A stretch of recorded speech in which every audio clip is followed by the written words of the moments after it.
இது ஃபர்ஸ்ட் மலேசியாவின் செய்திகள் உங்களுக்காக.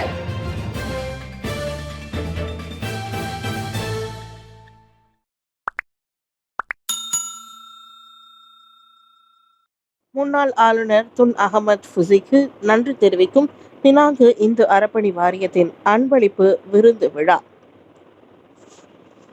பினாங்கு இந்து அறக்கட்டளை வாரியம் முன்னாள் பினாங்கு ஆளுநர் துன் டத்தோஸ்ரீ உத்தாமா அகமது ஃபுசி பின் ஹாஜி அப்துல் ரசாக்கின் சேவையை நினைவு கூறும் வகையில் இரவு உணவு விருந்து நிகழ்ச்சியை சிறப்பாக ஏற்பாடு செய்து நடத்தியுள்ளது. துன் தனது பதவி காலத்தில் பினாங்கு இந்து அறக்கட்டளை வாரியத்திற்கு வழங்கிய மகத்தான ஆதரவிற்கு நன்றி செலுத்தும் வகையில் இவ்விழா ஏற்பாடு செய்யப்பட்டது. கடந்த 2 ஆண்டுகளில் அதிகரித்த வாரிய வருவாய், மேம்பட்ட கோவில் மேலாண்மை, வலுப்படுத்தப்பட்ட கல்வி முயற்சிகள் மற்றும் நலத்திட்டங்கள் போன்றவற்றை அறப்பணி வாரியத்தின் முக்கிய வளர்ச்சி என அதன் தலைவர் அரசன் ராயர் தெரிவித்தார். இந்நிகழ்ச்சியில் உரையாற்றிய துன் அகமது ஃபுசி, திறமையான தலைமையின் கீழ் வாரியம் காட்டிய அர்ப்பணிப்பு மற்றும் கடின உழைப்புக்கு தனது பாராட்டுகளை தெரிவித்துக் கொண்டார். விடியற்காலை 2:30 மணிக்கு வந்த தொலைபேசி அழைப்பு இந்தியா தாக்கியதை ஒப்புக்கொண்ட பாகிஸ்தான் பிரதமர்.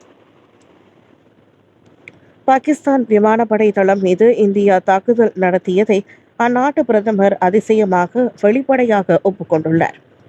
நூர்கான் விமானப்படை தளத்தில் இந்தியா பாலிஸ்டிக் ஏவுகணை மூலம் தாக்குதல் நடத்தியதாக மே 10ஆம் தேதி விடியற்காலை 2:30 மணிக்கு தமக்கு தொலைபேசி அழைப்பு வந்ததாக ஷெபாஸ் ஷெரீப் சொன்னார். இந்தியா ஏவிய ஏவுகணைகளில் ஒன்று நூர்கான் விமானப்படை தளத்திலும் பிற இடங்களிலும் விழுந்ததாக இராணுவ தலைமை தளபதி சயிட் அசீம் முனீர் தொலைபேசியில் கூறியதாக இஸ்லாமாபாத்தில் நிகழ்ச்சி ஒன்றில் பேசிய போது ஷெபாஸ் ஷெரீப் தெரிவித்தார். செராஸ் ஹோம் ஸ்டே தங்கும் விடுதியில் 2 சிங்கப்பூரியர்கள் சடலமாக மீட்பு. செராஸ் தாமாய டயன்தான் வியூவில் உள்ள ஹோம் ஸ்டே தங்கும் விடுதியொன்றில் பாதி அழுகிய நிலையில் 2 சிங்கப்பூரியர்களின் சடலங்கள் கண்டெடுக்கப்பட்டன. செக் அவுட் செய்ய வேண்டிய நேரத்தில் அவர்களை தொடர்பு கொள்ள முடியாமல் போகவே தங்கும் விடுதி ஊழியர் அறையில் சென்று பார்த்துள்ளார். அங்கே 43 வயது ஆடவரும் 33 வயது பெண்ணும் சடலமாக கிடந்தனர். அறையில் ஒரு துருப்பிடிக்காத எஃகு பாத்திரத்தில் எச்சங்களை கொண்ட கரி அடுப்பு, 2 பெட்டிகளில் இன்னமும் பயன்படுத்தாத கரிகள் மற்றும் கேத்தமைன் போதைப் பொருள் என சந்தேகிக்கப்படும் ஒரு பொருள் ஆகியவை கண்டுபிடிக்கப்பட்டன. தவிர குளிரூட்டியும் ஜன்னல்களும் பிளாஸ்டிக் பைகள் மற்றும் பிளாஸ்டரால் மூடப்பட்டிருந்தன. சடலங்களில் வெளிக்காயங்கள் எதுவும் காணப்படவில்லை. குற்ற அம்சங்கள் இருந்ததற்கான தடயங்களும் இல்லை என செராஸ் போலீஸ் தலைவர் ஐடில் போல் ஹசான் தெரிவித்தார். கூட்டணியிலும் அரசாங்கத்திலும் PKRக்கு பின் சீட்டா மாற்றி காட்டுவேன் என நூருல் இசா சூளுரை. கட்சியின் அடுத்த துணை தலைவராக தேர்ந்தெடுக்கப்பட்டால் PKRின் கூட்டணி கட்சிகளுடனான பேச்சுவார்த்தைகளில் கட்டமைப்பை மாற்றியமைக்க நூருல் இசா அன்வார் உறுதியளித்துள்ளார். பக்கத்தான் ஹரப்பான் மற்றும் ஒற்றுமை அரசாங்கத்தில் PKR ஒரு சிறிய கட்சியாக பின்தள்ளப்பட்டுவிடக்கூடாது. அதனை தாம் அனுமதிக்க போவதில்லை என பஹாங் குவாந்தானில் நடைபெற்ற பிரச்சாரத்தில் நூருல் இசா பேசினார். PKR தொடங்கப்பட்டதிலிருந்து அது பெற்ற மலாய் வாக்குகளின் அதிகபட்ச சதவிகிதம் 1999 தான். ஆனால் அப்போதும் கூட அது 55 விழுக்காட்டை எட்டவில்லை. இப்போது ஸ்லாங்கூர் தவிர்த்து மற்ற இடங்களில் மலாய் வாக்குகளில் PKRக்கு தோராயமாக 30 விழுக்காடே கிடைத்து வருகிறது. PKRின் கோட்டையாக இருந்த பெர்மாதாங் பா உள்ளிட்ட நாடாளுமன்ற தொகுதிகள் 2022 பொது தேர்தலில் பெரிகத்தான் நேஷனல் வசம் சென்றுவிட்டன. தேசிய முன்னணியின் இரும்பு கோட்டையான கெப்பலா பத்தாஸ் கூட கைமாறிவிட்டது. தெரு நாய்கள் கொல்லப்படுவதை நிறுத்த கோரி புத்ரஜயாவில் அமைதி மறியல். தெரு நாய்களை சுட்டுக் கொள்வதை நிறுத்த கோரி 100க்கும் மேற்பட்ட விலங்கின ஆர்வலர்கள் நேற்று புத்ரஜயாவில் அமைதி மறியல் நடத்தினர். GHRF எனப்படும் அனைத்துலக மனித உரிமை சம்மேளனத்தின் தலைவர் சசிகுமார் தலைமையில் 2 இடங்களில் அம்மறியல் நடத்தப்பட்டது. காலையில் விவசாயம் மற்றும் உணவு உத்தரவாத அமைச்சுக்கு வெளியேயும், பிற்பகலில் KPKT எனப்படும் வீடமைப்பு ஊராட்சித்துறை அமைச்சுக்கு வெளியேயும் அவர்கள் ஒன்று கூடினர். தெருக்களில் சுற்றித் திரியும் பிராணிகளை முறையாக கையாளாதது, அப்படியே அவற்றை யாராவது தத்தெடுக்க விரும்பினால் 300 முதல் 2000 ரிங்கிட் வரை ஊராட்சி மன்றங்கள் அதிக கட்டணம் விதிப்பது குறித்து கேபிகேடி அமைச்சிடம் வழங்கப்பட்ட மகஜரில் சுட்டிக்காட்டப்பட்டது. கைவிடப்பட்ட பிராணிகளை எடுத்து வளர்க்க மனதார விரும்புவோருக்கு உயரிய கட்டணம் விதிப்பது நியாயமல்ல என சசிகுமார் குறிப்பிட்டார். மலாக்காவில் பிபிஆர் அடுக்குமாடி வீட்டில் தீ, உள்ளேயே சிக்கி 4 வயது குழந்தை பலி. மலாக்கா குருபோங் பாயா ரூம்புண்டில் பிபிஆர் அடுக்குமாடி குடியிருப்பில் ஏற்பட்ட தீ விபத்தில் 4 வயது பையன் வீட்டுக்குள்ளேயே சிக்கி பரிதாபமாக உயிரிழந்தான். நேற்று பிற்பகல் 2:20 மணியளவில் அந்த துயர சம்பவம் நிகழ்ந்தது. வீட்டின் அறையொன்றில் சுயநினைவற்ற நிலையில் கிடந்த குழந்தையை தீயணைப்பு வீரர்கள் மீட்டனர். எனினும் அவன் உயிரிழந்து விட்டதை மருத்துவ குழு உறுதிப்படுத்தியது. தீ ஏற்பட்ட போது சிறுவனின் தாய் மற்றும் இதர பிள்ளைகள் வீட்டுக்குள் தான் இருந்துள்ளனர். ஆனால் அவர்களால் வெளியே ஓடி உயிர் தப்பிக்க முடிந்தது தொடக்க கட்ட விசாரணையில் தெரிய வந்துள்ளதாக மலாக்கா தீயணைப்புத்துறை கூறியது. தீயில் அவ்வீடு 30 விழுக்காடு சேதமடைந்துள்ளது என்றாலும் தொடர்ந்து தங்குவதற்கு அது கட்டமைப்பு இன்னமும் பாதுகாப்பாகவே இருப்பதை அத்துறை உறுதிப்படுத்தியது. பூமியை நோக்கி வரும் 1110 அடி ராட்சத விண்கல் அழிவு குறித்து நாசா எச்சரிக்கை. 1110 அடி நீளத்தில் ராட்சத விண்கல் ஒன்று பூமியை நோக்கி பயணிப்பதாக அமெரிக்க விண்வெளி நிறுவனமான நாசா எச்சரித்துள்ளது. ஆஸ்டிராய்டு 2003 MH4 என்று அழைக்கப்படும் இந்த விண்கல் மே 24ஆம் தேதி பூமிக்கு அருகில் பறந்து செல்லும்.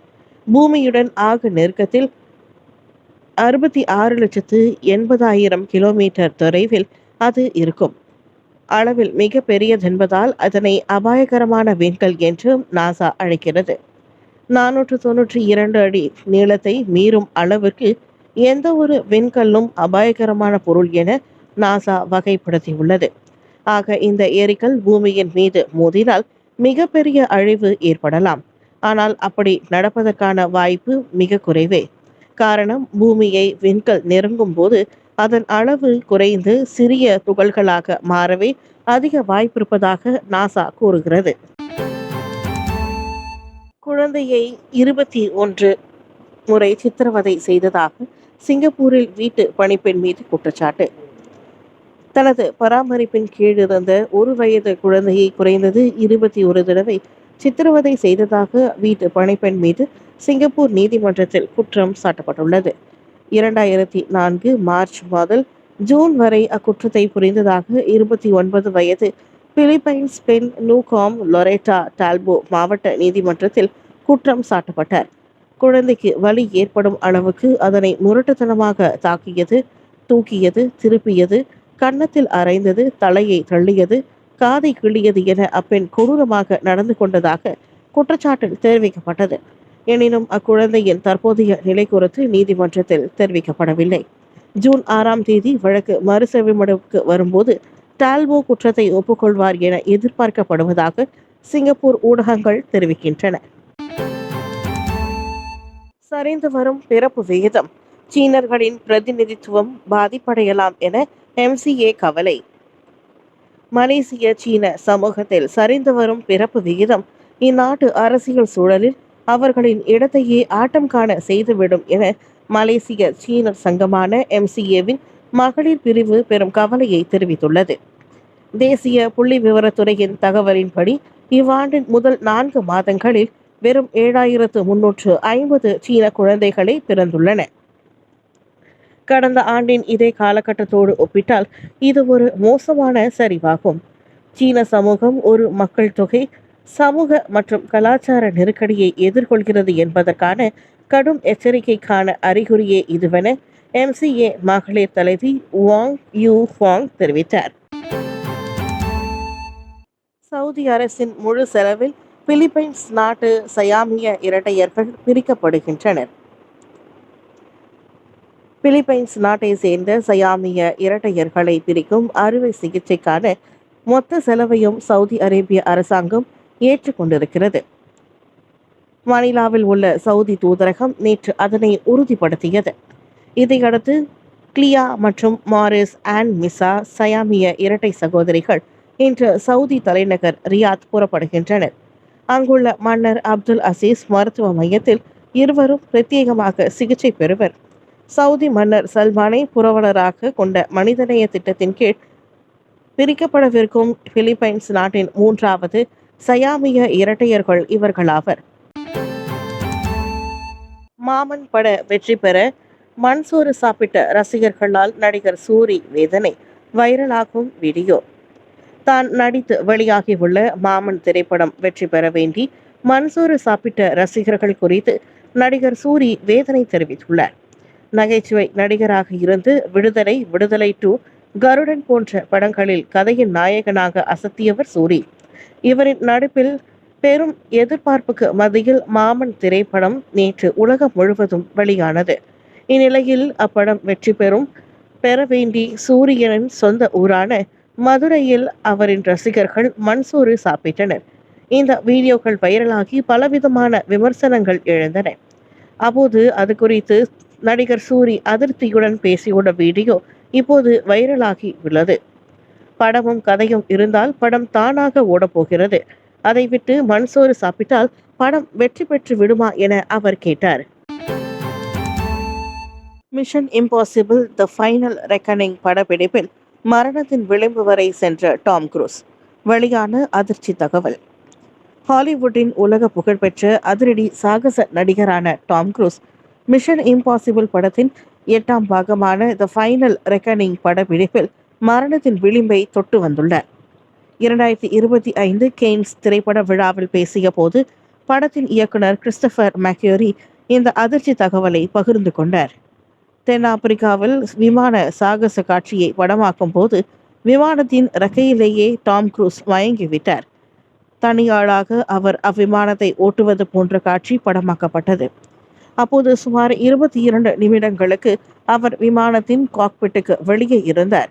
இது அனுமதிக்கப்பட்ட பாதுகாப்பு வரையறையை விட 10 நிமிடங்கள் அதிகமாகும்.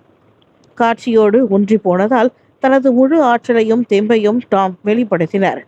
இதில் உடல் சோர்வுற்று எழுந்திருக்க முடியாமல் விமானத்தின் இறக்கையிலேயே அவர் படுத்து கிடந்தார்.